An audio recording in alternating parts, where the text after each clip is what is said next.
Bienvenue au podcast Invest Immo Club, épisode numéro 23. Vous écoutez le podcast Invest Immo Club, le podcast de partage d'expériences immobilières pour les investisseurs débutants et initiés. Si vous cherchez à apprendre les astuces et les stratégies pour bâtir votre patrimoine, mais aussi les erreurs à ne pas faire, vous êtes au bon endroit. Restez en ligne et n'oubliez pas de visiter investimmoclub.com. Votre source d'inspiration en ligne pour investir dans l'immobilier. Bonjour, comment allez-vous ? Je suis Bruno, votre humble serviteur pour ce podcast dédié à l'IMO. Merci d'être parmi nous. Le but de cette émission est de vous faire pénétrer dans l'histoire d'investisseurs particuliers, afin de débusquer les méthodes mises en place par ces derniers, mais aussi l'état d'esprit développé au fur et à mesure. En parlant d'état d'esprit, on peut dire que l'invité du jour a un mental d'acier. Ce n'est pas peu dire, puisque l'année dernière, il a été sacré champion du monde d'ultra triathlon. Même avec un bateau, un Segway et une mobilette, je n'arriverai pas à boucler les distances réalisées par Goulwen en un an. Mais si je l'ai reçu, ce n'est pas pour ses talents d'athlète, c'est bien pour son parcours immobilier. En moins de 10 ans, Goulwen a acquis 25 unités locatives, aussi bien en région parisienne qu'en province, le tout financé entièrement par emprunt bancaire. Il a d'ailleurs consacré un livre entier pour raconter cette expérience, et aujourd'hui, nous allons essayer de creuser certains points. Vous pouvez retrouver les notes de l'épisode, et notamment le lien vers son livre, à l'adresse investimmoclub.com/épisode 23. Sur cette page, n'hésitez pas à continuer la conversation en lui posant des questions dans la section des commentaires. Pour l'heure, je suis ravi de faire entrer Goulwen. Bonjour Goulwen, merci d'être parmi nous et bienvenue à l'émission Invest Immo Club. Salut Bruno, merci à toi de me recevoir pour ton émission. Alors là, aujourd'hui, on va faire une émission un petit peu différente de d'habitude. D'habitude, on essaie de creuser l'histoire des investisseurs que l'on reçoit derrière ce micro. Donc toi, Goulwen Tristan, tu nous as écrit déjà un livre qui est remarquablement inspirant, qui s'appelle comment déjà ? Comment je me suis constitué un patrimoine de plusieurs millions d'euros avec un salaire de 1750 euros.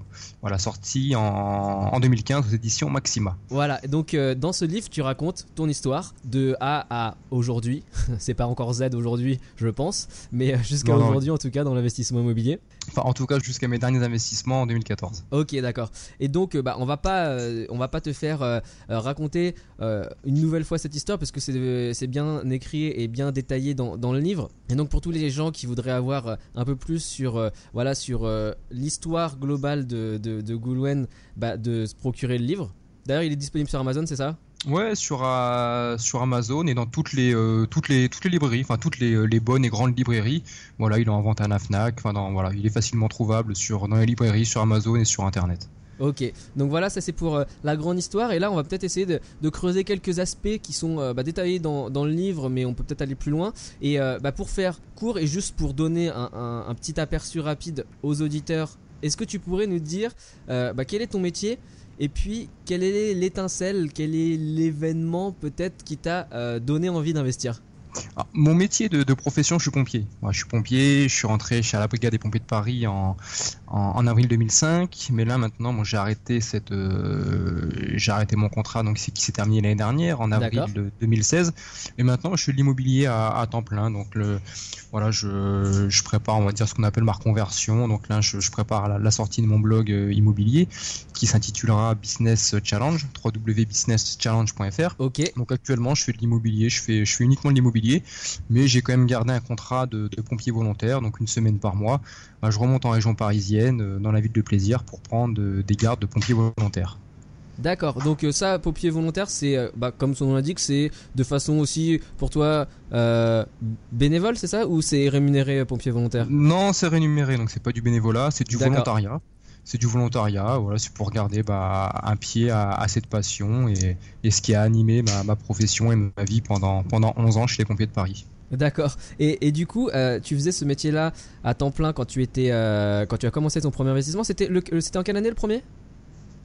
2006. 2006, ok. Et est-ce que tu te rappelles ce qui t'a donné envie de faire ce premier investissement en fait ? Oui, bah tout à fait. Enfin, l'envie, ça a été tout simplement l'obligation de me loger. Voilà, je devais me loger, j'avais quitté mes parents, j'avais fini ma formation professionnelle chez les pompiers de Paris. D'accord. Et j'étais arrivé à un stade où il fallait que je me loge. Donc la question que beaucoup se posent, enfin en tout cas que moi je me suis posé, c'était passer par une location ou acheter sa résidence principale. Et après avoir un peu demander des avis à droite à gauche et m'être penché sur la question, j'ai opté pour l'investissement, voilà, pour acheter ma résidence principale. Donc voilà comment est venu ce premier investissement. D'accord, donc c'était vraiment pour faire ta résidence principale. Donc c'était aussi une manière de commencer à acquérir un patrimoine, mais de façon peut-être non financière, non économique, en termes de essayer d'avoir une bonne rentabilité, d'avoir quelque chose qui rapporte potentiellement de l'argent. C'était plus quelque chose de... Ouais, c'était vraiment ma résidence principale. Il y avait aucun projet derrière de se constituer un patrimoine immobilier ou quoi que ce soit. C'était vraiment acheter mon premier investissement pour éviter de perdre de l'argent via les locations. Voilà, c'était tout simplement dans cette démarche-là. Il n'y avait pas de projet derrière. Il n'y avait aucun projet derrière ça. D'accord. Et c'était donc à Paris que tu as décidé de faire son premier investissement ? Ouais, en région parisienne, dans les Yvelines, dans le 78, à Hayelancourt, pas très loin de Versailles, pour ceux qui connaissent. D'accord. Ok. Et juste rapidement, alors, ce premier investissement, c'était quel type de bien comme je disais, c'est écrit dans le livre, mais là, juste pour donner un aperçu aux auditeurs, quel type de bien, à quel prix ? Studio, 22 mètres carrés, dans une résidence étudiante relativement neuve. Et 76 000 euros, je l'ai acheté. D'accord, ok. Et donc, tu as vécu dedans ? Ouais, pendant 1 an et demi. Ok. Et il y a une question que je me pose aussi, c'est que en tant que pompier, est-ce que tu avais la possibilité peut-être d'avoir un logement de fonction ? Alors oui et non. D'accord. Oui et non. En fait, moi, c'était non, parce qu'en fait, moi, je rentrais pas dans les conditions pour avoir un logement de fonction. Donc, j'étais pas marié, j'avais pas d'enfant, ou j'avais pas le statut pour. Donc, moi, le logement de fonction, j'avais pas la possibilité de l'avoir. Mais voilà, après quelques années chez les pompiers de Paris, je me suis rendu compte que j'avais la possibilité quand même de me faire loger si je le voulais, mais dans une chambre collective. Alors, dans une chambre collective, voilà, ça inclut le mot collectif, le mot collectivité. Donc c'est une chambre qu'on partage à plusieurs. On n'a pas d'intimité, pas la possibilité de ramener du monde. Voilà, c'est vraiment c'est très contraignant, mais c'est une solution que j'ai eu l'opportunité d'exploiter. On va dire 2 ans après ce premier achat. D'accord, ok. Donc là, 2 ans après ce premier achat, tu avais déjà fait d'autres investissements à ce moment-là ? Alors, je me rappelle plus exactement la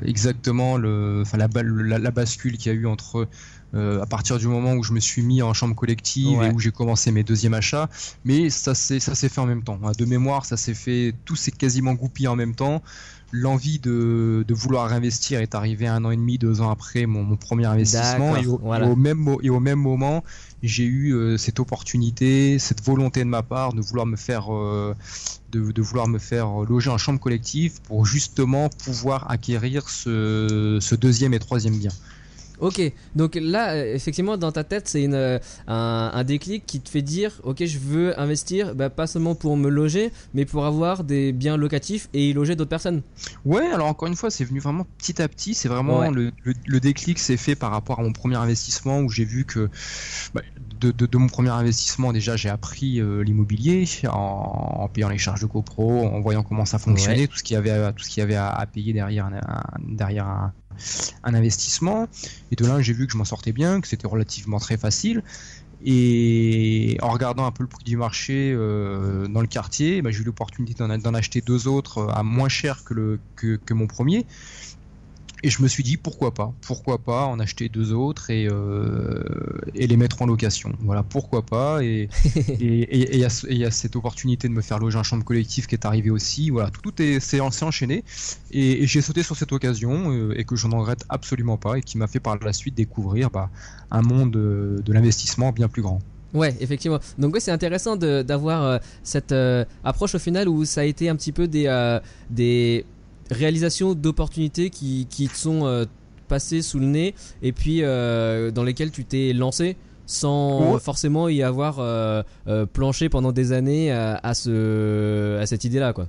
Non, moi je suis quelqu'un de très opportuniste, je m'intéresse à tout, j'aime bien... je m'intéresse à tout et j'aime bien comprendre le pourquoi du comment ou m'intéresser à telle ou telle chose, même si ça donne pas de suite, mais voilà, pour savoir si derrière ça, il y a quelque chose à faire ou rien. Enfin, voilà, moi je suis ouvert, voilà, je suis quelqu'un de très ouvert à beaucoup de choses et je pense que c'est cette opportunité, le fait d'être opportuniste, cette ouverture d'esprit, qui m'a dit tiens, je vais en acheter un deuxième et un troisième et on verra ce que ça donnera et ces deuxième et troisième achats ont été vraiment une belle réussite pour moi. D'accord, effectivement. Donc dans ton livre, tu racontes que tu as plusieurs reprises acheté des appartements en lot ou alors pas forcément en lot, c'est-à-dire pas forcément un même vendeur, mais des appartements simultanément. Aujourd'hui, tu as combien? 25 unités en tout, c'est ça le chiffre? C'est ça, oui. Donc diviser soit des appartements seuls, soit des biens dans des petits immeubles de rapport, ou des gros immeubles d'ailleurs. Tout à fait. Et où est-ce qu'ils sont répartis aujourd'hui ces différents biens? Alors une moitié-moitié entre la région parisienne et le sud de la France. Donc il y en a une partie dans les Yvelines, Elancourt, Fontenay-le-Fleury. J'en ai du côté du 92 avec Clichy-la-Garenne, 93 Noisy-le-Grand. Et mes immeubles, c'est Béziers et Perpignan. D'accord, ok. Et tu les gères aujourd'hui tout seul en direct, c'est bien? Alors 90%, on va dire oui, c'est moi qui gère tout, on va dire. Ouais. Pour tout ce qui est changement de locataire, ça c'est souvent des agents immobiliers qui s'occupent de ça. Et après moi derrière, je reprends la gestion locative. Mais on va dire majoritairement, c'est moi qui gère mon patrimoine encore. D'accord. Et donc la mise en location géré par des agences donc qui sont sur place aussi, et voilà, c'est peut-être le moment le plus un des seuls moments dans la gestion où tu as vraiment besoin d'être sur place pour faut être sur ouvrir place. la porte et pour faire Alors voilà, après tout dépend de mon planning. Si j'ai un changement de locataire à faire en région parisienne et qu'à ce moment-là je me trouve sur les lieux, voilà, je vais le faire moi-même. Si j'ai pas le temps, je vais mandater quelqu'un ou une agence immobilière avec qui j'ai déjà traité d'autres affaires. Et pour Béziers et Perpignan, c'est pareil. Si je me trouve dans le coin lors du changement de locataire, c'est moi qui ferai l'administratif. Si je suis pas là, je confierai ça à l'agence par qui je suis passé, pour acheter l'immeuble, avec qui j'ai gardé de bonnes relations. Et ce qui fait qu'aujourd'hui, elle s'occupe de mes états des lieux d'entrée ou de sortie quand moi je peux pas les faire. Ok. Et donc pour cette prestation, comment c'est rémunéré comment se rémunère l'agence? Généralement, elle prend un mois de loyer hors charge. Ouais. Généralement, c'est un mois de loyer hors charge, ou sinon on s'arrange entre nous. D'accord, ok. Donc elle fait une opération one shot, on va dire, lorsqu'il y a un changement de locataire. Après, le reste de l'année et de la gestion, la maintenance, la résolution des problèmes ou des travaux, ça c'est toi qui le gardes. Ouais. Tout ça, c'est moi qui m'en occupe encore. Ouais. D'accord. Et donc les agences, pour elles acceptent de faire juste l'entrée et la sortie des locataires? Toutes les agences en fait ne le font pas parce que c'est souvent du travail, c'est souvent beaucoup de travail pour eux et c'est pas niveau temps, énergie, argent, c'est pas rentable. Mais voilà, je travaille avec des agences avec qui je passe par les agences avec qui par qui j'ai acheté mes biens. Et j'ai gardé de bonnes relations avec eux. Quand j'ai des travaux à faire, si j'ai pas le temps de me déplacer, souvent je fais appel à eux et ils me dirigent vers un artisan qu'ils connaissent bien.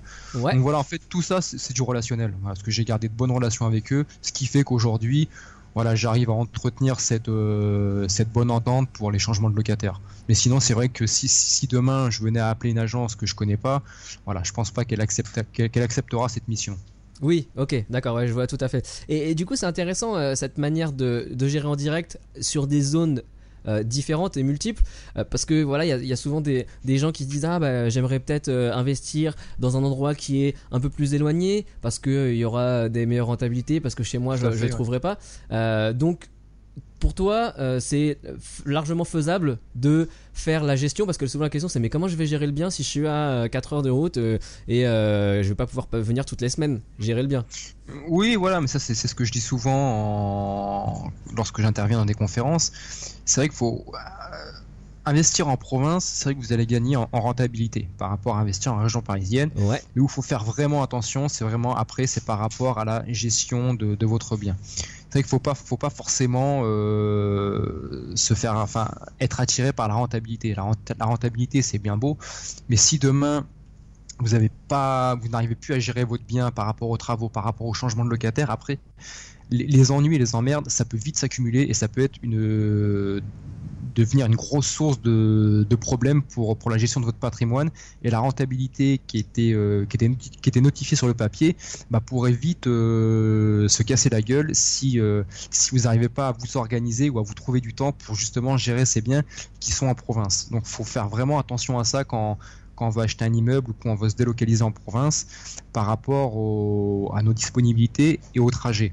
Donc certes, il y aura une meilleure rentabilité en province, mais après voilà, faut poser le pour et le contre. Si vous voulez investir en province, voilà, faut vraiment bien prendre vos dispositions et bien vous poser la question et retourner la question dans tous les sens, savoir si demain vous avez un problème par rapport à votre vie de famille, par rapport à votre profession, oui. Si vous pouvez intervenir là-bas. Donc voilà, faut vraiment peser le pour et le contre pour que cette opération reste rentable. D'accord, parce que toi, typiquement, par rapport à ton parc de 25 biens, sur les 25 biens, combien dans combien tu vas physiquement chaque année pour, je sais pas, pour faire un point, pour gérer un problème, pour rencontrer un locataire, pour rencontrer un artisan? Je sais plus trop, enfin les statistiques, je les avais faites. Ces dernières années, beaucoup moins, parce que ces dernières années, j'ai eu beaucoup moins de changements de locataires. Ouais. Il y a eu des années où j'ai eu, je crois, ma plus grosse année, ça a dû être 12 ou 13 changements de locataires dans la même année. Ouais. Donc là, c'était vraiment sport, ça devait être en 2009, je crois, ou 2011. Ouais. Mais là, ces dernières années, c'est plutôt 2-3 changements de locataires par an, donc ça s'est calmé.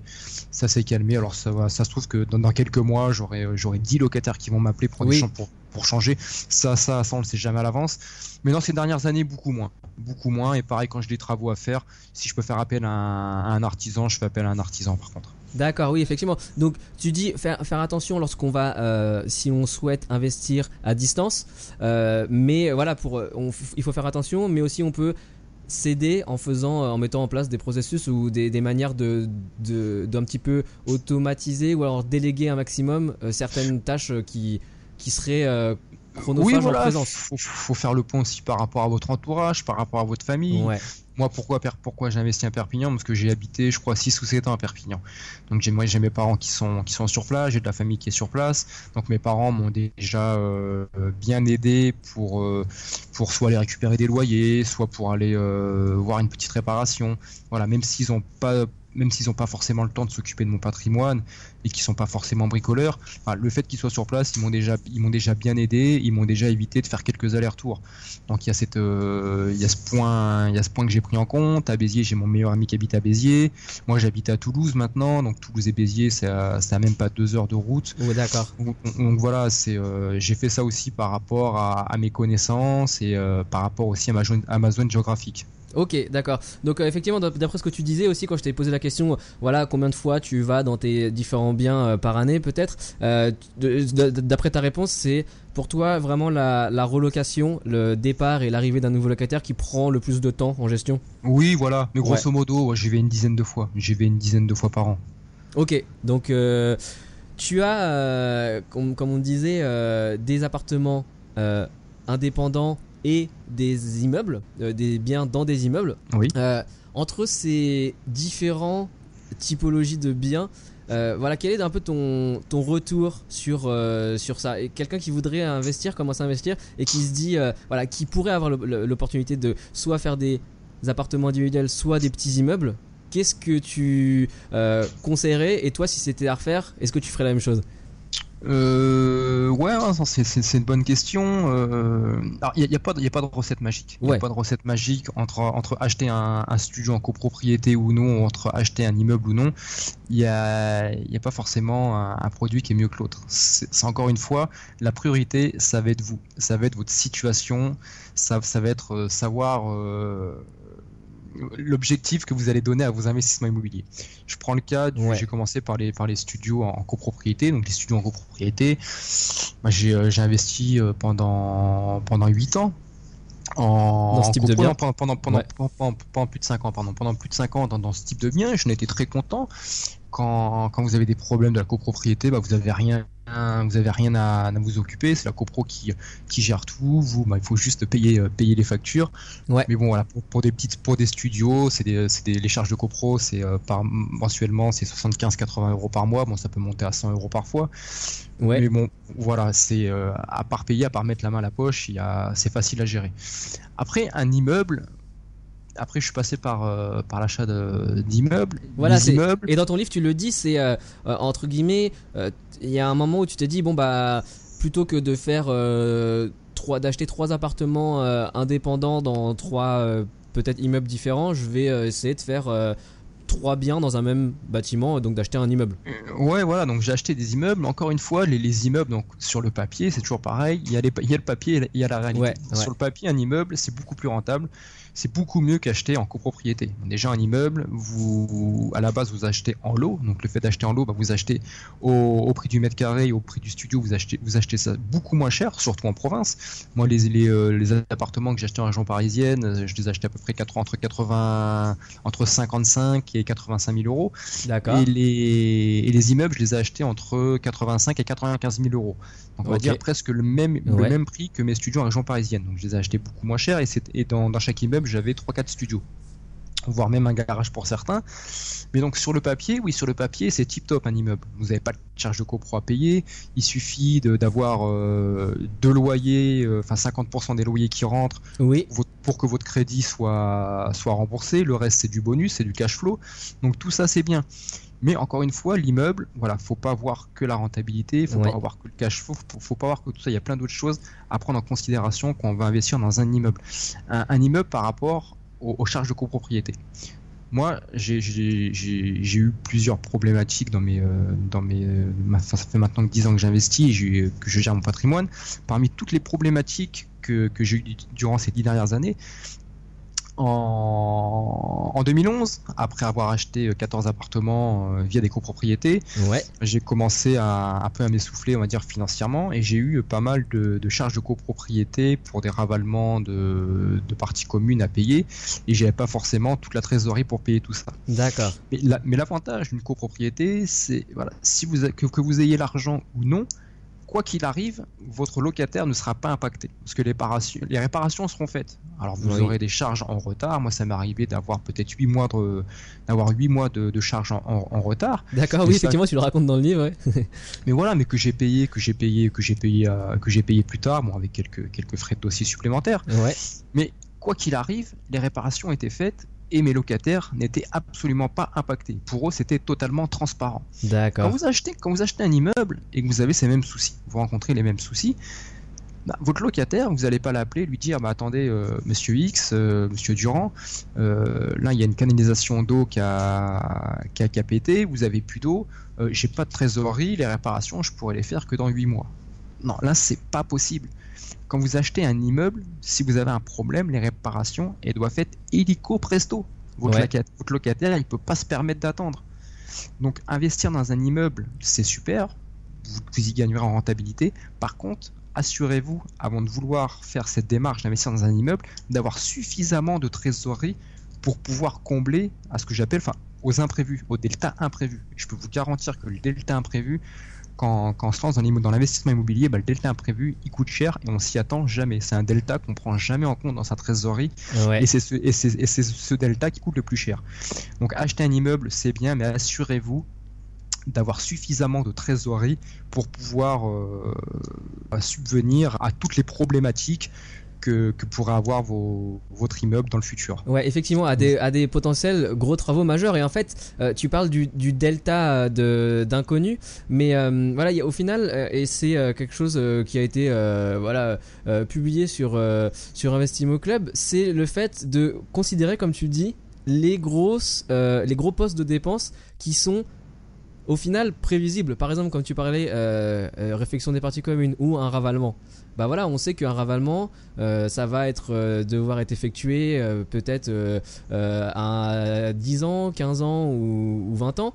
Et donc, combien coûte un ravalement pour l'immeuble ? Diviser ça par année et de voir combien il devrait être pertinent d'économiser pour pouvoir prévoir le ravalement dans X années. Donc vraiment essayer de provisionner en fait pour les dépenses. Alors là je parle du ravalement, mais peut-être changement de toiture, réfection des parties communes, rénovation de la plomberie dans les appartements, etc. Ça c'est vrai que... Ouais. Tout à fait, c'est vraiment un budget qu'il faut prendre en considération, mais c'est vrai que c'est un budget qui généralement qu'on occulte, ouais. Voilà, on pense vraiment pas à mettre de l'argent de côté par rapport à tout ça, parce qu'encore une fois, on se dit, bon, c'est vrai que l'avantage aussi de l'immeuble par rapport à la copro, c'est la copro, à partir du moment que c'est voté, on peut plus faire marche arrière, et qu'un immeuble, bon, votre immeuble, vous le connaissez, vous le voyez, bon, vous voyez que la façade est pas forcément très jolie. L'avantage de ça, c'est que vous pouvez planifier vous-même vos travaux. Vous vous dites, bon là actuellement, financièrement, c'est pas forcément faisable. Ouais. Et vous pouvez vous dire, bon allez, le ravalement de mon immeuble, faut vraiment que je le fasse. Allez, je me donne 2 ans pour le faire. Donc pendant 2 ans, l'avantage de l'immeuble, c'est que voilà, vous allez pendant 2 ans, vous allez pouvoir vous mettre tous les mois un peu d'argent de côté pour pouvoir vous le payer le temps voulu quand vous aurez suffisamment d'argent. Donc ça, c'est encore l'avantage d'avoir des immeubles, c'est que vous gérez vos travaux à votre convenance. Il n'y a rien qui vous est obligé, il y a aucune personne qui va vous dire voilà, ce mois-ci on fait ça ou on fait ci. Voilà, c'est vous qui êtes le maître de ce que vous voulez faire ou non pour votre immeuble. Mais encore une fois, si vous avez des deltas imprévus qui vous tombent comme ça du jour au lendemain, des gros travaux qui vous tomberaient pour votre immeuble, faut savoir être réceptif, il faut savoir les anticiper, il faut savoir être réactif par rapport à tout ça. Ouais, effectivement, c'est plus de liberté mais aussi plus de responsabilité. Tout à fait, c'est entièrement ça, tu as bien résumé la chose. Donc voilà, pour ceux qui veulent investir dans des immeubles, c'est bien, c'est une bonne rentabilité, c'est super, mais ne voyez pas que la rentabilité. Ouais, effectivement. Et alors toi, aujourd'hui, tu as fait une petite pause dans ton évolution du patrimoine immobilier. J'imagine que tu penses peut-être à reprendre un peu plus tard. Et qu'est-ce que tu viseras comme type de bien, si tu as déjà une idée ? Oui, voilà, comme je le dis aussi lorsque je fais des conférences, c'est en fait quand on investit, quand on veut investir à grande échelle, c'est bien d'investir, mais de faire des paliers d'investissement. Moi, j'ai fait un premier palier d'investissement en 2011 où j'ai arrêté d'investir pendant 2 ans. Là, tu avais combien de biens ? 14, c'est ça ? J'en avais 14 en 2011 et après j'en avais 14. 14 appartements individuels type petite surface, c'est ça ? Voilà, ouais. J'en avais 14 en 2011. Là, j'ai fait un premier palier où j'ai pris un peu de temps pour me former surtout parce que je m'étais pas vraiment formé en immobilier avant ces 14 appartements. D'accord. Donc j'ai pris le temps un peu de me poser, de consolider, ouais. Voilà, de me consolider, de regarder un peu avec de plus près ma comptabilité pour savoir ce qu'il en ressortait. Et c'est justement le fait de m'être posé pendant plus de 2 ans. J'ai le fait de lire ma comptabilité, j'ai vu qu'en fait les charges de copropriété, ça me coûtait 1100 € par mois. Sur tout mon patrimoine. Okay. Donc je me suis dit 1100 €, c'est quand même un sacré budget. Et c'est là en fait qui m'est venue l'idée, en surfant sur internet, sur Loger, tout ça, en m'ouvrant à plein de choses sur l'immobilier, je me suis aperçu que des immeubles en fait ça coûtait pas si cher que ça et ça pourrait me faire économiser ces 1100 € par mois. Ouais. Donc voilà, ces 2 ans de pause m'ont permis d'apprendre beaucoup de choses sur l'immobilier, de orienter mes investissements vers autre chose, de prendre une autre voie dans l'immobilier. Et là actuellement, je suis à mon 2e palier. D'accord. À mon 2e palier, qui n'était pas forcément voulu, mais en fait voilà, comme je te l'ai dit déjà depuis tout à l'heure, je suis quelqu'un de très opportuniste et je m'ouvre à beaucoup de choses. Et le fait de m'être ouvert ces dernières années à beaucoup de choses, je me suis ouvert notamment dans le sport, où j'ai découvert l'ultra triathlon, où j'ai fait pendant 2 ans, j'ai fait les championnats du monde ultra triathlon, donc ça m'a pris énormément de temps dans mon planning et j'ai pas pu forcément jongler. C'était difficile de jongler entre l'immobilier et le sport. Et depuis 2014, je fais un 2e palier. Je fais un 2e palier parce que je me suis intéressé à autre chose, au sport. Là, je suis en train de lancer aussi mon blog IMO, mon blog sport qui va être refait aussi. Ouais. Donc voilà, là j'ai beaucoup de projets à côté. Donc voilà, pour mener à bien tous ces projets, comme j'ai pu mener à bien mes investissements immobiliers, je fais encore une pause. Je ne reprendrai pas les investissements avant 2 ans. Je pense que j'ai encore 2 ans devant moi avant de réinvestir. Et tu as une idée déjà de ce don dans lequel tu voudrais te tourner ou pas encore ? Pour l'instant, tu n'as pas encore... Des immeubles, je pense. Je vais continuer sur les immeubles. Après, quelle orientation donner à ça ? Soit faire du Airbnb ou pour avoir plus de cash flow, ou des immeubles de standing supérieur. Je sais pas encore, mais ça sera donc sûrement... là effectivement c'est deux voies assez différentes, c'est-à-dire une où ça est plus tu dois mettre peut-être un peu plus de temps mais t'augmentes la rentabilité, et l'autre c'est peut-être une rentabilité moindre mais sur le et c'est peut-être plus passif comme gestion, mais d'avoir quelque chose qui est plus basé sur je sais pas, l'appréciation, la plus-value. Encore une fois, immobilier tout patrimonial. tout dépendra de ce que je vais mettre en place ces 2 dernières années entre le sport et mes blogs. Je sais pas quel temps ça va me prendre dans mon planning, l'énergie que ça va me consacrer. Donc voilà, tout ça pour l'instant, on va dire que de réinvestir n'est pas une priorité. Pour l'instant, ma priorité ça a été le sport, c'est le blogging. Et quand j'aurai réalisé ce que je veux réaliser dans ce domaine-là, je cherche plus à calculer. Si les investissements doivent se refaire, ça se refera mais naturellement. Si ça doit se faire l'année prochaine, ça se refera l'année prochaine. Si ça doit se faire que dans 5 ans, ça se refera que dans 5 ans. Ok, donc c'est super intéressant. Pour revenir à ton livre, tu parles à un moment du fait que tu as fait, pour accueillir justement ces 14 premières petites surfaces, tu as dû faire, tu disais, une vingtaine de visites. Et pour les immeubles, aujourd'hui c'est combien, 4 immeubles, c'est ça? Ouais, 4 immeubles, j'ai dû faire 10 visites à peine. Ouais, 10 visites. Voilà, est-ce que tu peux nous dire un petit peu comment tu as fait pour optimiser cette recherche? Comparé à certaines personnes qui vont dire oh là là, je vois rien, ou alors quand je visite ça va pas, et j'ai fait beaucoup de visites et ça va pas, quoi. C'est super simple en fait, c'est que j'ai appris à me connaître et j'ai appris à connaître l'immobilier, donc je sais exactement ce que je veux. Voilà, c'est ce que je dis, là je vais sortir une formation gratuite où justement je l'explique tout ça. Mais en fait, j'ai appris à me connaître, et en fait, j'étais satisfait de mes premiers investissements, et du coup, j'ai jamais changé ma direction pour les investissements. Je suis toujours resté sur des studios, parce que pour moi, là, je recherchais la rentabilité, la facilité pour tout ce qui est entretien, parce qu'à la base, voilà, comme je l'ai dit, j'ai investi par rapport aussi à mes capacités, par rapport à ce que je sais faire ou non, et je suis pas forcément un grand bricoleur, ou dès le début, je voulais aussi investir. Enfin, pas dès le début, mais à partir du 3e studio, je me suis vite projeté pour en acheter plus de 10. Donc je me suis dit, si j'en achète plus de 10, je peux pas aussi en acheter 10 avec de grosses rénovations à faire. Ouais, effectivement. Et comme je suis pas bricoleur, ça m'arrangeait aussi. Donc voilà, en fait, j'ai investi tout simplement par rapport à mes capacités, tout simplement. Et j'ai toujours gardé cette même ligne de conduite. Donc ma ligne de conduite pendant 5 ans, ça a été de rechercher des studios dans un secteur géographique où il y avait de la demande, et voilà, tout simplement, je me suis arrêté à ça. Et pour les immeubles, j'avais un budget de 100 000 euros à ne pas dépasser, et je voulais des immeubles comme pour les studios qui ressemblaient ou les appartements dans les studios, les logements dans les immeubles, je veux dire, ressemblaient à mes premiers investissements, c'est-à-dire des studios qui étaient en bon état, où il n'y avait pas forcément de réparation à faire et d'entretien, et des immeubles qui se trouvaient dans des villes qui étaient dynamiques. Donc c'est pour ça que j'ai investi du côté de Béziers et Perpignan, qui sont de grandes villes. D'accord. Et tu avais sur les 14 appartements studios une rentabilité d'à peu près moyenne combien? J'ai plus forcément les chiffres en tête, mais c'est du 15% à peu près. Entre 12 et 15%. 12 et 15% avec une partie en Ile-de-France. Donc ça. En Ile-de-France, c'est du 8% à peu près. Je suis à 8-10% en brut. D'accord. Donc effectivement, tu as pu trouver, et d'après ton expérience, toi, ça a été assez aisé de trouver des biens avec cette rentabilité-là en Ile-de-France? Oui, c'était facile. Moi, j'ai pas forcément galéré. Quand on veut, on peut. Je suis quelqu'un d'opportuniste. Après, moi, j'ai cherché j'ai rien inventé, hein. J'ai utilisé les outils qui étaient à ma disposition, des outils que tout le monde a. C'est-à-dire, j'ai essentiellement travaillé avec l'application Se Loger. Donc l'application Se Loger, c'est vrai que comme je dis dans mon livre, je l'ai retourné un peu dans tous les sens. Je me suis amusé avec, j'ai appris l'immobilier avec, et toutes mes recherches, je les ai presque trouvées via cette application Se Loger.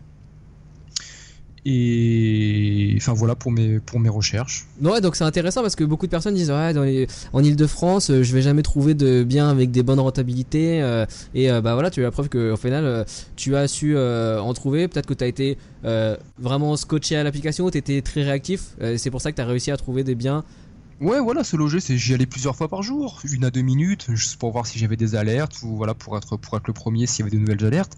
Mais trouver des biens, c'est facile. Bon, il y en a qui vous diront, oui, mais t'as fait ça en 2008, en 2010 ou en 2012, maintenant c'est plus possible. C'est toujours possible. Celui-là qui veut trouver un studio en région parisienne à moins de 70 000 euros, il le trouvera. Voilà, faut s'autoriser. Moi, je me suis autorisé à trouver des biens à moins de 60 000 euros, je les ai trouvés. La personne qui veut s'autoriser, la personne qui veut les trouver, elle les trouvera. Voilà, la personne qui les trouve pas, c'est qu'elle a pas cherché, ou voilà, qu'elle est pas opportuniste, ou je sais pas comment elle se débrouille dans ce cas-là. D'accord. Alors, pareil, tu disais, voilà, il y a des biens en région parisienne, il y a des biens dans des villes qui sont des villes de province. Dans certains de tes logements, il y a des loyers qui sont payés en partie par la caisse d'allocation familiale, la CAF. Ouais, tout à fait. En tant que propriétaire, toi, quel est ton avis sur ces aides ? Est-ce que les gens qui en bénéficient diffèrent des locataires qui n'en bénéficient pas ? Et puis, est-ce que tu aurais potentiellement des anecdotes ou des choses auxquelles faire attention par rapport à la CAF, au loyer payé par la CAF ? Ouais, il y a beaucoup de choses à prendre en considération par rapport à la CAF. Alors moi, pour ta première question, la CAF, j'en suis très très satisfait. On va dire, c'est presque un gage de sécurité. On est sûr qu'avec la CAF, on sera payé tous les 5 du mois. Contrairement à un locataire qui n'aurait pas la CAF, si dans le contrat de bail on a marqué le 5 du mois, rien ne l'oblige. C'est parce que c'est marqué sur le papier qu'il paiera le 5 du mois que vous aurez le loyer le 5 du mois. Ça peut arriver qu'il vienne le 10, le 15 ou qu'il vienne pas du tout. Ouais. C'est pour ça aussi qu'il faut prendre des assurances loyers impayés. Mais pour en revenir à la CAF, non, moi la CAF c'est très bien. Vous êtes payé le 5 de tous les mois, il y a jamais de retard. Après, par rapport à la CAF, il faut faire attention. Les relations avec la CAF sont pas forcément directes comme peut l'être le locataire. Parce que c'est son dossier, c'est son propre dossier. Et il suffit que le locataire omet de donner des papiers que la CAF lui aurait demandé, et la CAF dans ce cas-là cherche pas à comprendre. Dans ce cas-là, la CAF coupe les aides. Ouais. Donc moi, ça m'est arrivé à plusieurs reprises, à 5 du mois, de pas avoir les aides du locataire. Donc à faire. Et comment t'as fait alors dans ce cas-là ? Dans ce cas-là, faut appeler la CAF. J'appelle la CAF et je demande le pourquoi du comment, pourquoi j'ai pas été payé, pourquoi les allocations de mon locataire m'ont pas été versées. Alors la plupart du temps, c'est votre locataire n'a pas fourni tel ou tel papier. Après, dans ce cas-là, je rentre en relation avec mon locataire. Je lui demande de régulariser sa situation au niveau de la CAF. Et après, la CAF reprend le loyer, soit dans les semaines qui viennent, ou soit le mois suivant. C'est plus souvent le mois d'après, parce que tout le monde connaît l'administration française, les retards et tout ça. Donc voilà. Pareil, la CAF, c'est très bien, mais faut, encore une fois, ça fait partie des règles de l'investissement immobilier. Il faut toujours avoir un peu d'épargne sur son compte pour justement parer à d'éventuels loyers impayés ou des retards de la CAF. Donc la CAF, c'est très bien, on est payé tous les 5 du mois, mais encore une chose, faut vraiment bien surveiller tous les mois qu'on perçoit bien la CAF, pour savoir si votre locataire est toujours en règle, ou savoir aussi si votre locataire peut très bien changer de situation et ne pas vous mettre au courant, et que les aides vous soient supprimées. Donc, tout ça demande un réajustement du loyer, de revoir, de reprendre contact avec le locataire pour faire le point avec lui. Mais sinon, en règle générale, moi la CAF, c'est une aide que je trouve très précieuse pour ceux qui investissent dans l'immobilier. Ouais, effectivement, pareil, moi je suis tout à fait d'accord avec ça. Les locataires que j'ai ont aussi des aides de la CAF, et jusqu'aujourd'hui, c'est vrai que ça se passe plutôt bien. Comme tu le dis, après, il faut. Moi, le problème, c'est qu'il y a des modifications d'aides versées par la CAF. Régulièrement, une fois par an. Une fois par an, bien sûr, on nous envoie un courrier où faut confirmer ou non si le loyer a été augmenté ou non. Le locataire aussi reçoit la même chose de son côté, mais ça on n'en est pas au courant. Où la CAF lui demande sûrement si ses revenus ont augmenté ou non. Voilà, c'est exactement ça. Il suffit que ses revenus soient différents. Donc le montant de la CAF va différer. Donc faut faire attention à ça pour justement pouvoir réajuster le prorata du loyer qui reste à payer par le locataire. Donc c'est ça, la vérification des sommes versées par la CAF, il faut y faire un petit peu plus attention que quand c'est un locataire en direct, parce que ça varie ou ça peut s'arrêter, et il faut être vigilant en début de mois de checker ça, quoi. Voilà, tout à fait. Ok, un dernier point peut-être avant d'aller à la deuxième et dernière partie du podcast. Dans ton parcours, tu as fait plusieurs investissements en parallèle, et donc tu allais solliciter des banques différentes en même temps pour pouvoir augmenter tes chances d'obtenir après. Et voilà, on dit souvent que les banques n'ont pas de fichier partagé, central, pour savoir un petit peu si toi, Gounon Tristan, tu as X prêts dans tel autre réseau bancaire. Est-ce que dans ton cas, ça s'est révélé vrai, ce propos-là? Et puis de nous parler un petit peu de la caution Crédit Logement, qui, elle, par contre, peut avoir des recoupements entre les différentes banques, ou peut faire apparaître des recoupements entre les différentes banques. Oui, en fait, donc pour répondre à ta question, c'est vrai qu'il n'y a pas de fichier en fait qui recense les prêts immobiliers des différentes banques. Donc en fait, ça je l'ai vite compris, et justement je me suis un peu amusé avec ça pour me constituer mon patrimoine immobilier, parce que rapidement au bout de mon 3e achat, l'immobilier est vraiment devenu une passion qui a vite grandi, qui a très vite grandi, parce que j'ai acheté 14 appartements en moins de 5 ans. Ouais. Mais voilà, comme je vous rappelle, moi j'étais pompier, je gagnais que 1750 € par mois, donc mon dossier, j'avais pas forcément le meilleur des dossiers à présenter aux organismes bancaires pour pouvoir continuer d'investir. Donc en fait, j'ai jonglé entre différentes banques et par rapport aux avis d'imposition, enfin tout ça est bien détaillé dans mon livre. Effectivement. Et voilà, je me suis servi de plusieurs opportunités, des avis d'impôt, des baux de location et de tous les organismes bancaires qui peuvent exister, justement pour jongler avec tout ça et pour pouvoir emprunter un maximum d'argent. Et donc tu as bien vu qu'il n'y avait pas de recoupement, en tout cas entre les banques directement elles-mêmes? Non, alors pour moi, voilà, c'était une question qui se posait beaucoup, que je me posais aussi, mais bon, pour moi, je voyais pas pourquoi les fichiers seraient regroupés, je voyais pas comment non plus. Donc en fait, j'ai osé, quoi. J'ai investi un 4e, 5e, 6e, 7e. Et je me suis dit, de toute façon, on verra bien, hein, je vais leur dire ce que j'ai à leur dire. S'ils s'aperçoivent que j'ai omis de leur parler de mon 2e et 3e bien, ils me le diront et l'affaire sera terminée. Voilà, j'irai pas en prison pour autant. Oui. Voilà, c'est une affaire qui sera terminée, qui sera classée. Et basta, mais au moins j'aurai la réponse à ma question ou la réponse à mes interrogations. D'accord. Donc, de tous les investissements que j'ai faits, non, il n'y a pas de fichier qui regroupe les prêts immobiliers. Et par contre, voilà, pour en revenir au Crédit Logement, juste avant, quand tu fais une demande de prêt, justement, voilà, ils te demandent bien de déclarer sur l'honneur ton patrimoine, les chiffres, l'exactitude des chiffres, etc. Et donc, tu as dû signer ça pour obtenir tes prêts. Quelles sont les potentielles conséquences, ou s'il y a déjà eu des cas de personnes qui ont eu une procédure pour avoir omis certaines informations? Non, enfin pas à ma connaissance. Okay. Après faut encore une fois, faut rester logique. Oui. Je vois pas pourquoi la banque viendra annuler le prêt tant que tous les mois vous régularisez, vous honorez votre prêt immobilier.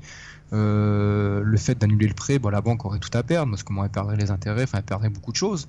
Donc tant que pour la banque ça reste transparent et que tous les mois vous payez vos mensualités, elle viendra pas vous chercher des noises. Hein. Donc juste expliquer ce que c'est le Crédit Logement déjà par rapport à un prêt, et puis comment ça a fait recouper des informations. Il y a soit l'hypothèque, soit on passe par une hypothèque, soit on passe par le Crédit Logement. Donc, le Crédit Logement, il y en a plusieurs, il y a Crédit Logement, il y a la CCF, il y a vraiment plusieurs organismes. Ouais. L'organisme le plus connu, c'est Crédit Logement. Donc en fait, vous avez soit l'hypothèque. Donc moi, en fait, mes premiers biens, je suis passé par une hypothèque. Donc l'hypothèque, en fait, pour faire court, c'est la banque qui prend ses responsabilités. C'est-à-dire que si demain vous pouvez plus honorer vos crédits, c'est la banque qui va faire elle-même les démarches soit pour saisir votre bien, soit pour faire une procédure pour récupérer ce que vous leur devez. Et un organisme de caution, donc comme Crédit Logement, en fait, la banque là se détache de tout. En fait, c'est même pas elle, c'est même pas la banque, quand vous allez leur présenter vos dossiers de prêt, qui va dire oui ou qui va dire non. Elle dira sûrement un oui de principe, mais le oui sera appuyé par un organisme de caution. Et si l'organisme de caution dit oui, la banque à 100% dira oui. Si l'organisme de caution dit non, alors ce sera la banque de prendre ses responsabilités, et là ce sera plus compliqué d'avoir son prêt. Parce qu'en fait, un organisme de caution, ça permet à la banque en fait d'ouvrir les parapluies. Voilà, de se détacher de tout, de se dire si vous ne payez plus votre prêt, en fait la banque se détache de tout, et c'est l'organisme de caution qui fera elle-même les démarches pour saisir votre bien, pour récupérer l'argent. Mais en tous les cas, l'organisme de caution remboursera la banque. Donc, la banque, elle a plus intérêt à passer par un organisme de caution que prendre une hypothèque. Et en fait, pour en revenir à ta question des organismes de crédit, donc les organismes de crédit, par contre, là, c'est national. Donc eux, ils les ont organismes de garantie, ouais. De garantie. Eux, ils ont connaissance.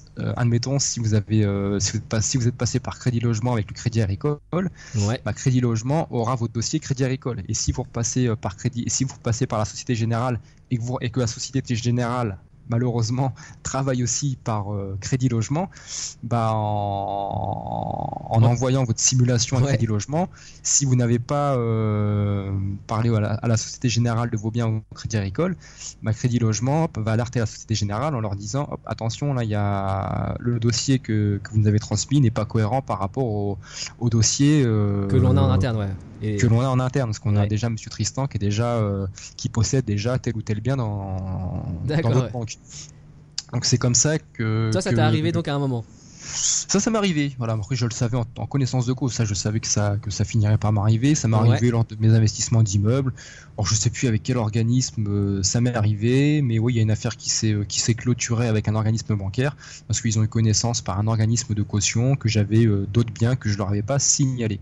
Donc du coup, ça s'est arrêté là. Et voilà, c'était au revoir monsieur. Ça s'est arrêté là, tout simplement. Donc effectivement, d'après ton expérience et d'après ce que tu nous racontes, il n'y a pas forcément on va dire, châtiment, de procédure, de répréhension contre toi, même lorsque tu t'es fait découvert par une banque, quoi. Non, après, encore une fois, ça c'est vraiment mon expérience à moi. Voilà, effectivement. Après, ça c'est ma propre expérience, c'est mon propre vécu. Après, ça se trouve, il y a d'autres personnes je sais qu'il y a beaucoup d'autres personnes, parce que on va dire que c'est monnaie courante de pas forcément tout déclarer pour continuer d'investir. Mais ça se trouve, il y a d'autres personnes qui ont connu d'autres péripéties ou d'autres problématiques par rapport à leur banque. Voilà, après ça, encore une fois, moi je n'ai pas connu, mais ça reste ma propre expérience. Ok, excellent. Du coup, si tu veux bien, on va passer à la dernière section de l'épisode. Ouais, ça marche. C'est l'heure de passer aux questions de comptoir. Alors, nous voici dans la dernière section dans laquelle je vais te poser 4 questions que j'ai l'habitude de poser à chaque invité. Et la première d'entre elles, donc, est-ce qu'il y a un livre que tu recommandes souvent? Alors, il y a ton livre, et je le dis directement, comment je me suis constitué un patrimoine de plusieurs millions d'euros avec un salaire de 1750 euros. Est-ce que tu aurais un autre livre justement que celui-ci, que le tien, que tu recommanderais? Alors, je recommande pas forcément de livres. Après, je parle des livres qui ont pu m'inspirer, ou dont l'histoire, ou dont j'ai apprécié l'histoire. Moi, il y a tous les parcours. Il y a Olivier Seban, son livre Tout le monde mérite d'être riche, qui a le mérite d'être lu. Il y a le premier livre que j'ai lu, ça a été Elise Franck, Comment je suis devenu rentier en 4 ans. D'accord. Donc voilà, après j'ai pas lu de livres, j'ai pas beaucoup lu de livres sur l'immobilier. Après maintenant, je suis plus, on va dire, des livres sur le développement personnel. Alors j'ai découvert dernièrement le livre de Mani et Sam, Le muscle du bien-être. Enfin voilà, le muscle du bien-être. Le muscle du bien-être, c'est un super livre. Ok. Alors les deux premiers que tu nous as dont tu as parlé, Olivier Seban et Elise Franck, on les a déjà eu à plusieurs reprises dans l'émission. Donc effectivement, c'est des livres qui ont inspiré des gens. Mais là, ce qui est bien, si tu as un livre qui a jamais été recommandé, on va prendre peut-être celui-là comme livre intéressant à recommander aux auditeurs. Donc le muscle du bien-être. Le muscle du bien-être de Mani et Sam. Et donc pourquoi ce livre? Parce qu'en fait, je me suis aperçu dans l'investissement immobilier, comme dans les quelques séminaires que j'ai pu faire, c'est que les gens, déjà il y a très peu de gens qui investissent après avoir été à un séminaire. Il y a beaucoup de gens qui collectionnent les séminaires, j'appelle ça les collectionneurs des séminaires, qui font énormément de séminaires. En fait, quand on se trouve dans un séminaire, on est super bien. On a autour de nous une centaine de personnes qui veulent avancer dans la même direction, qui sont positives, on est au top. Et par contre, quand on retourne chez nous, quand chacun retourne chez soi, on retourne, on n'a peut-être pas forcément autant de personnes positives, on retrouve la négativité de certaines personnes, on retrouve le souci, tout ça, et tout ça, ça vient se mettre au-dessus de tout ce qu'on a pu voir et apprendre lors de ce séminaire. si on n'agit pas dans les jours qui viennent. Et tout ça, ça s'effondre. Tout le potentiel, toute l'énergie qu'on a pu avoir dans ces séminaires, dans ces journées d'échange et d'apprentissage, ça part à la trappe. Ça part à la trappe et nos soucis reviennent. Effectivement. Et en fait, le muscle du bien-être, c'est du développement personnel. Et en fait, c'est là où les gens n'investissent pas assez sur le développement personnel. C'est vraiment envoyer un message aux gens de dire vous avez investi dans une conférence, dans un séminaire, vous avez appris plein de choses, vous avez été motivé, tout ça, et maintenant il faut mettre en application directement ce que vous avez appris. Il y a une citation que j'ai appris il y a peu de temps, c'est la connaissance sans l'action n'est pas la connaissance. Et ça, il y a beaucoup de gens qui font l'erreur par rapport à ça. C'est qu'ils ont une connaissance, ils apprennent une connaissance, mais ils la mettent pas en application de suite. Et si vous la mettez pas en application de suite, cette nouvelle connaissance, alors elle va finir aux oubliettes. Vos soucis vont prendre le dessus par rapport à tout ça. La négativité ambiante de la société et des gens que vous pouvez côtoyer vont reprendre le dessus sur tout ce que vous avez pu apprendre. Et voilà, et les 500 € ou les 1000 € que vous aurez pu investir dans ce séminaire partiront à la trappe. Donc c'est pour ça, il faut vraiment apprendre à se connaître, à muscler ce qu'on appelle le muscle du bien-être, pour justement passer à l'action après les conférences, passer à l'action après les séminaires, pour que cette connaissance devienne du concret. Et appliquer. Ouais, effectivement, c'est très intéressant ce que tu dis sur le fait que je pense que c'est important aussi, en plus d'avoir des formations sur l'immobilier, d'avoir des formations sur le développement personnel, sur soi. Beaucoup de barrières en fait sont pas tellement des barrières techniques ou sur l'immobilier, mais c'est plutôt des barrières psychologiques que l'on a dans nos têtes et qui font qu'on n'investit pas. Tout le monde a la capacité d'investir, tout le monde a les connaissances. Voilà. Mais les gens recherchent trop les connaissances, recherchent trop la vraie information. Et la vraie information n'existe absolument pas. Ouais. On peut avoir toutes les connaissances du monde, avoir le meilleur portefeuille du monde, mais si vous n'avez pas confiance en vous pour investir, vous investirez jamais. Bon, il y a des gens qui sont bien plus pointus que moi en immobilier et pourtant qui n'ont jamais investi. Ouais, c'est exactement ce que j'allais dire. Ouais. J'ai rencontré des gens qui avaient un savoir théorique qui était énorme, et quand je leur ai demandé quel patrimoine ils avaient, ils disaient j'ai pas encore commencé à investir. Ouais, moi je prends souvent l'exemple des agents immobiliers. Les agents immobiliers, c'est des professionnels de l'immobilier, ceux qui ont vraiment, on va dire, presque la bonne parole, ceux qui connaissent tous les décrets, les lois. Enfin, ils sont obligés de suivre ça à la lettre. Ils font des états des lieux d'entrée, de sortie, des ventes, des achats à longueur de journée. C'est leur métier. C'est des professionnels de l'immobilier. Et pourtant, je me suis aperçu, à mes débuts en investissement, moi, ce qui me bloquait un peu pour investir, c'est que je me disais, je vais jamais pouvoir trouver cette bonne affaire. Parce que cette bonne affaire, c'est d'abord l'agent immobilier qui va la trouver. Ouais. Automatiquement, s'il trouve que c'est une bonne affaire, il va se la garder pour lui. Et en fait, je me suis vite aperçu, en observant tout ça, que beaucoup d'agents immobiliers, en fait, n'avaient pas de patrimoine immobilier et n'avaient jamais investi pour certains. Ouais. Donc, voilà, donc tout ça pour vous dire qu'il y a des gens qui ont des connaissances bien plus pointues dans l'immobilier, mais c'est pas forcément pour ça qu'ils investiront. Donc c'est pas la connaissance qui va faire de vous que vous investirez. C'est vraiment votre envie, votre confiance en vous, votre motivation, et tout ça, c'est vraiment des éléments qui sont très très importants à travailler chez l'être humain pour qu'après il puisse investir et emprunter sereinement. Ouais. Tout simplement. Tout à fait. Donc c'est pour ça que le développement personnel est très intéressant et il y a un excellent complément pour se former. Tout à fait. C'est même plus qu'un complément, c'est vraiment, pour moi, c'est le socle. Ça fait partie des fondations, le développement personnel, la motivation, la confiance en soi. Quand vous aurez suffisamment confiance en vous, que vous serez suffisamment motivé, l'investissement après, ça va se faire naturellement, que vous ayez ou non les connaissances suffisantes. Donc la confiance en soi et la motivation, s'autoriser à faire des choses, s'autoriser à arriver, s'autoriser à à être heureux, s'autoriser à investir, s'autoriser à avoir 10 appartements si vous le voulez. Ça fait partie de la confiance en soi et c'est vraiment le socle, et un investissement, ça commence par ça. Ouais, donc c'est pour ça que le développement personnel, c'est très important. Et pour les auditeurs, on avait eu un invité qui s'appelait Léonard, l'épisode 10, et qui disait justement que ce qu'il a lui fait le déclic pour commencer à investir, c'est qu'il avait été voir un spécialiste de la programmation neurolinguistique, la PNL, la PNL, tout à fait, et que ça lui avait vraiment permis de passer la première étape, quoi. Donc tout à fait. c'est très intéressant de développer cette branche-là en parallèle de développer la théorie et les concepts de l'immobilier en même temps. Tout à fait. Ok, deuxième question. On dit souvent que c'est en se trompant qu'on apprend. Alors, est-ce que toi, il y a une erreur l'erreur principale que tu regrettes d'avoir fait, mais en même temps qui t'a appris et sur laquelle tu voudrais alerter les auditeurs? Une erreur majeure, peut-être au moment où tu as débuté dans l'immobilier? Bah non, en fait, j'ai pas eu d'erreur quand j'ai commencé. J'ai pas fait forcément d'erreur quand j'ai débuté, ou alors si peut-être si une erreur, on va dire, bon, qu'on n'a pas forcément été une, mais l'erreur c'est de vouloir à un moment donné, c'est pour mon 11e ou 12e appartement, j'ai acheté un studio à rénover dans le but de faire une plus-value plus intéressante. On va dire la petite erreur que j'ai faite, c'est que je me suis engagé dans un achat avec travaux à faire, alors que à ce moment-là, j'avais pas forcément une épargne très florissante. Je devais avoir tout juste 10 000 euros d'épargne. Et en fait, voilà, ce que je veux vous dire aux gens, ça c'est très important. Déjà, quand vous voulez vous lancer dans l'investissement immobilier, avant de vous lancer dans l'investissement immobilier, commencez par épargner. Commencez par vous faire ce que j'appelle moi une roue de secours.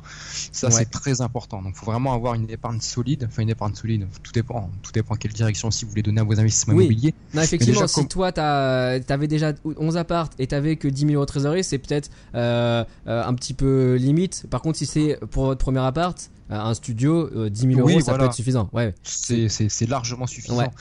Mais voilà, j'ai commencé, je me suis engagé dans des travaux pour un studio, j'ai dû l'avoir pour, je sais plus trop, 4 000 euros de travaux, donc j'ai tapé 3-4 000 euros dans ma trésorerie qui était déjà pas florissante par rapport au nombre de studios que j'avais. Donc voilà, ça c'est peut-être l'erreur qui après m'a causé peut-être quelques soucis, c'est faire attention à votre trésorerie par rapport à la direction que vous voulez prendre par rapport à votre investissement immobilier. Voilà, faites pas n'importe quoi.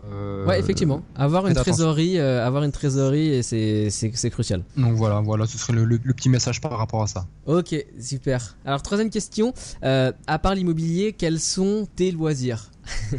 Alors mes loisirs, c'est vrai que pour ceux qui me suivent sur Facebook, pour ceux qui me connaissent, mes loisirs vous les connaissez, hein, c'est le sport à haut niveau. Ouais. Donc depuis le sport, j'ai toujours aimé ça, j'ai toujours eu ça en moi, enfin comme tout le monde on va dire. J'ai jamais non plus excellé dans le domaine sportif. Mais encore une fois, je vais me répéter, comme je suis quelqu'un d'opportuniste, comme je suis quelqu'un qui m'intéresse à beaucoup de choses, en fait, ce qu'on appelle la loi de l'attraction, il y a beaucoup de choses qui viennent à moi. Et comme je m'autorise aussi à faire beaucoup de choses, je me suis autorisé en 2011 à rêver de faire l'Ironman de Nice. Bon, je m'étais déjà autorisé à faire des choses bien plus grandes que ça ou aussi grandes que ça quelques années auparavant, en faisant l'Ultra Trail du Mont Blanc, en faisant le Tour des Géants, enfin en faisant plein de choses. Et en 2011, ça me faisait vraiment peur, j'avais vraiment la boule au ventre. Je me suis autorisé à faire l'Ironman de Nice. Alors pour expliquer pour les auditeurs qui ne savent pas, un Ironman c'est quoi? Donc un Ironman, c'est un triathlon, on va dire un triathlon XXL. C'est un triathlon, pour résumer les distances, c'est 3,8 km de nage, 180 km de vélo et un marathon. Et voilà, pourquoi ça a été compliqué pour moi, parce qu'à mon moment de l'inscription, enfin même plus tard, au moment du départ de la course, je savais nager que vulgairement la brasse et je m'étais acheté un vélo que 4 mois auparavant. D'accord. Et donc voilà, pour faire le lien par rapport à l'immobilier, encore une fois, c'est pas les connaissances niveau capacité athlétique qui feront de vous que vous arriverez à faire quelque chose ou non, c'est votre volonté. Moi, j'avais pas du tout les capacités athlétiques, ni l'entraînement. Mais il y avait ma volonté qui était là, mon engagement avec moi-même, et j'ai tout simplement fini ce premier Ironman, enfin ce premier triathlon, parce que ce premier Ironman était mon tout premier triathlon, et je l'ai fini. Et comme je suis opportuniste, j'ai découvert un monde, et comme je suis opportuniste, c'est qu'on va dire que je suis dans l'échange, que je suis dans le partage. Après, j'ai découvert plein d'autres choses. En 2014, 3 ans après, j'ai découvert les championnats du monde d'ultra triathlon, où j'ai fait une première course. L'année suivante, en 2015, j'ai fait ma première saison complète en ultra triathlon. Donc ce qui m'a valu de faire, je crois, 22 ou 24 Ironman, 20 distances Ironman dans la saison. Et j'ai fini premier français et 6e mondial. Et après, en changeant quelques stratégies, en changeant un peu ma logistique, en changeant beaucoup de choses qui n'avaient pas été en 2015, j'ai refait la même saison en 2016. Mais là, j'ai décroché la place de numéro 1 mondial et j'ai été champion du monde d'ultra triathlon l'année dernière, en octobre dernier. Effectivement, et c'est bravo parce que c'est vraiment impressionnant. En chiffres, parce que je sais que tu avais publié Combien de kilomètres de vélo, de nage et de course t'as réalisé dans cette année Attends, je ressors ma calculette, mais j'ai fait à peu près, j'ai fait une distance uniquement dans l'ultra triathlon, sans prendre les disciplines à côté, la course à pied ou le vélo. Ouais. Alors, juste en ultra triathlon, j'ai fait 125 km de nage. En vélo, j'ai fait environ 6000 km de vélo. Et en course à pied, j'ai fait 5500 km à peu près. Ok. Non, quand tu dis ces distances-là, on peut dire ah d'accord, t'as fait un tour du monde en avion en fait. Non, tout ça tu l'as fait à la force de tes membres et de tes muscles quoi. Voilà, et de ma volonté. Ouais, et de ta volonté surtout comme tu le dis quoi. Et ok, c'est impressionnant. Cette année, tu as mis une pause sur cet aspect-là. Comme pour l'immobilier, on va faire un petit palier de pause, non pas parce que je suis fatigué, non pas parce que je suis blessé, ou non pas parce que je suis rincé de tout ça. Mais voilà, comme je te l'ai dit au début, j'ai des objectifs dans le blogging, j'ai des objectifs dans d'autres choses que j'ai envie de développer. Et cette discipline prend énormément de temps, parce qu'il faut savoir que toutes ces courses se font à l'étranger, il n'y a pas de course en France. Okay. Donc durant ces 2 dernières années, j'ai fait un peu le tour du monde entre le Mexique, les États-Unis, la Hongrie, la Slovénie, la Lituanie, l'Allemagne, enfin voilà, j'ai énormément bougé, ça a été énormément de temps, d'argent, enfin de tout ça. Donc refaire une saison, j'aurais souhaité refaire une saison cette année, mais c'est pas possible par rapport à tous les projets que je suis en train de mettre en place. Donc au lieu de mettre toute l'énergie que j'ai pu mettre ces 2 dernières années dans l'ultra triathlon, je vais juste transférer cette énergie dans le blogging, la transférer dans des formations, la transférer à véhiculer un message, à partager mes connaissances pour ceux qui seraient dans le besoin ou pour ceux qui seraient pour ceux qui seraient intéressés tout simplement. Ok, excellent. Et alors, dernière question, à ton avis, qu'est-ce qui sépare une personne qui réussit dans l'investissement immobilier d'une personne qui échoue ou ne commence jamais ? Alors, comme on l'a un peu évoqué, tout à l'heure, il va y avoir les formations. Il va y avoir les formations, il va y avoir tout ce qui va être les attraits du développement personnel, c'est-à-dire la confiance en soi, la motivation. Il y a beaucoup de gens, comme je te l'ai dit, qui ont suffisamment de connaissances, qui ont suffisamment d'épargne pour commencer, mais qui seront bloqués parce qu'elles n'ont pas confiance en soi, parce qu'elles ne sont pas assez motivées, ou des personnes qui ne se connaissent pas du tout, ou qui sont trop entourées par des électrons négatifs qui leur gâchent leur positive attitude. Des gens qui peuvent leur dire non mais ça va être compliqué, et au final comme ces personnes n'ont pas forcément confiance en soi, elles ont plus tendance à écouter ce que j'appelle les électrons négatifs que positifs. Il va y avoir déjà cet aspect-là. Après, quelqu'un qui va investir, mais dont son investissement ne sera pas forcément aussi bien qu'une autre personne qui se serait lancée dans les investissements à une même période, ça peut être tout simplement aussi la formation. Peut-être que la personne pour lequel son investissement va bien se dérouler, c'est peut-être la personne aussi qui aura pris le temps d'investir sur soi. Ça, c'est vraiment un point que négligent énormément les gens. Généralement, la personne qui investit sur soi, ça c'est presque du 100%. La personne qui va investir sur soi fera beaucoup moins d'erreurs qu'une personne qui n'aura pas investi sur soi. Alors c'est vrai que c'est compliqué à chiffrer au début. C'est vrai parfois ça peut être compliqué de se dire je vais investir 500 € dans un séminaire, ou 1000 € dans un séminaire, ou 1500 € dans un séminaire, par rapport à une personne qui n'aurait pas investi. La personne qui ne va pas investir va se dire va penser avoir économisé 500 € ou 1000 €, 1500 €, mais elle ne sait pas que plus tard elle aura peut-être 500 € ou 1000 € ou 1500 € ou peut-être 10 000 € de perte face à une erreur qu'elle n'aurait pas faite si seulement elle avait été chercher cette information dans un séminaire ou dans une formation en ligne. Donc c'est pour ça, l'investissement sur soi, c'est vraiment pas de la perte. Ce sera des erreurs que vous ne ferez pas par la suite financièrement. Ouais, effectivement. C'est pour conclure un petit peu ce point-là, et par rapport à ce qu'on disait tout à l'heure, c'est vraiment se former sur l'immobilier pour pouvoir éviter de faire les erreurs les plus grossières dans le domaine. Et en plus se former sur le développement personnel pour mettre en action ces premières connaissances qu'on a apprises dans l'immobilier. Oui, c'est ça. Pour résumer le point par rapport à ta dernière question, la différence se fera par rapport au développement personnel et de la confiance en soi pour un premier cas, et pour le deuxième cas, ça va être vraiment l'investissement sur soi. entre une personne qui va réussir et qui ne va pas réussir, ou une personne qui va passer à l'action et une personne qui ne va pas passer à l'action. Voilà, si vous voulez passer à l'action, intéressez-vous au développement personnel, apprenez à vous connaître, de façon à ce que vous ayez vraiment confiance en vous.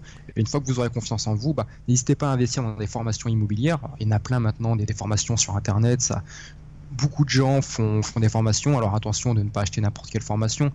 Allez vers des gens qui ont déjà investi, qui ont déjà rencontré ces problématiques, qui ont déjà dû passer dans l'investissement immobilier, et investissez à l'une de leur formation. Voilà, ce sera pas de l'argent, ce sera vraiment pas de l'argent perdu, et ce sera de l'argent que vous retrouverez plus tard dans vos investissements. Ok, super. Bon, écoute, merci beaucoup pour ce partage de ton expérience qui va un petit peu plus, j'espère, dans le détail que ce que tu as écrit dans le livre. Comment je me suis constitué un patrimoine de plusieurs millions d'euros avec un salaire de 1750 €. Et voilà, est-ce que pour les gens qui souhaitent te suivre l'aventure de Goulen Tristan dans le futur, et puis celle que tu as déjà réalisée, le site et le blog que tu vas lancer, comment il s'appelle ? Alors pour le blog immobilier, donc qui va voir le jour, j'espère le mois prochain. Il me reste encore quelques vidéos à tourner, quelques montages à faire, on va dire courant mars. Donc ce sera www.businesschallenge.fr. Ok. En fait, tout comme mon blog déjà existant, mais qui va être revu aussi, qui va être refait entièrement d'ici 2 mois, c'est sportchallenge.fr. Donc ça, c'est un blog qui est déjà existant, qu'il faut que je pense qui n'est pas forcément encore mis à jour, mais qui va être refait dans 2-3 mois. Il y aura un nouveau blog sport qui va sortir, donc www.sportchallenge ou www.businesschallenge. Et en attendant, pour ceux qui veulent avoir un peu d'actualité sur ce que je peux faire en immobilier ou dans le sport, voilà, ceux qui veulent me suivre, il y a Facebook. Voilà, Facebook, c'est Goulen Tristan. Ou sinon, j'ai 2 pages, donc une page Business Challenge et une page Sport Challenge. Ok, comme les 2 blogs. Voilà, tout à fait. Bah écoute, super. Et puis j'encourage les auditeurs à aller voir et suivre tout ça. Et puis écoute, je te souhaite beaucoup de succès pour 2017 pour ces projets que tu lances. Ouais, merci, c'est gentil. Bonne réussite à toi dans tous tes projets, Bruno, et bonne continuation par rapport à toutes les interviews que tu peux faire et tout ce que tu peux faire dans l'immobilier. Merci beaucoup, Goulen. Et puis on se dit à bientôt alors. Ok, à bientôt. Salut. Bye bye.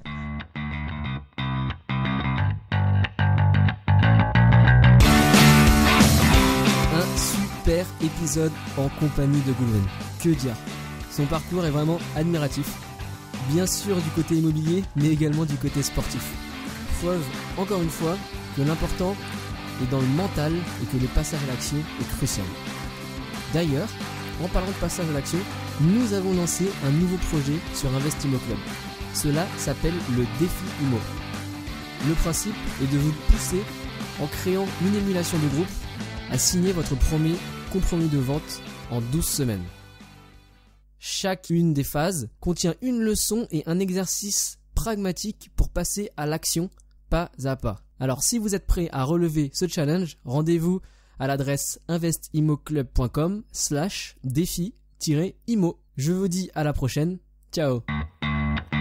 Vous écoutez le podcast Investimo Club, le podcast de partage d'expériences immobilières pour les investisseurs débutants et initiés. Si vous cherchez à apprendre les astuces et les stratégies pour bâtir votre patrimoine, mais aussi les erreurs à ne pas faire, vous êtes au bon endroit. Restez en ligne et n'oubliez pas de visiter investimoclub.com, votre source d'inspiration en ligne pour investir dans l'immobilier.